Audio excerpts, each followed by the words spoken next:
매물 정보를 알아보기 위해 사람들이 가장 먼저 찾아보는 게 바로 포털 사이트인데요.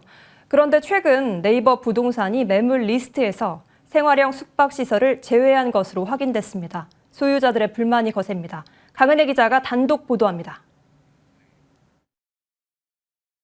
각종 매물 정보를 확인할 수 있는 네이버 부동산. 아파트와 오피스텔, 빌라, 주택, 상가, 토지 등 유형별로 전국의 매물 정보를 확인할 수 있습니다.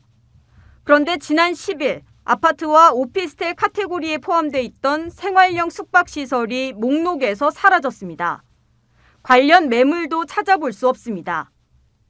생활형 숙박시설은 주택이 아닌 숙박시설인 만큼 주거용으로 오인할 수 있어 공동주택 목록에서 제외했다는 게 네이버 측의 설명입니다. 앞으로 생활형 숙박시설은 상가 리스트에 등록하도록 하고 추후 별도 카테고리를 마련하는 방안을 고민 중이라고 밝혔습니다. 하지만 생활형 숙박시설 소유자들은 네이버의 갑작스런 조치가 황당하다는 입장입니다. 기존 생활형 숙박시설의 경우 정부가 주거용으로 용도 변경을 허용하고 2년간 유예기간을 둔 상황에서 예외 없이 모두 주거가 아니라고 낙인 찍혔다는 겁니다.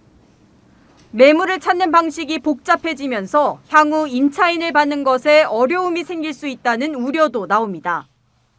분양받아 살고 있고 입주해서 있는 데까지 다 내려버리는 거는 맞지 않는다.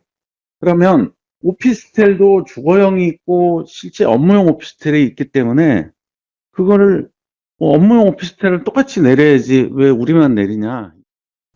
전국 레지던스 연합회 측은 오는 24일 네이버 본사 앞에서 사태 해결 촉구를 위한 집회를 계획 중입니다.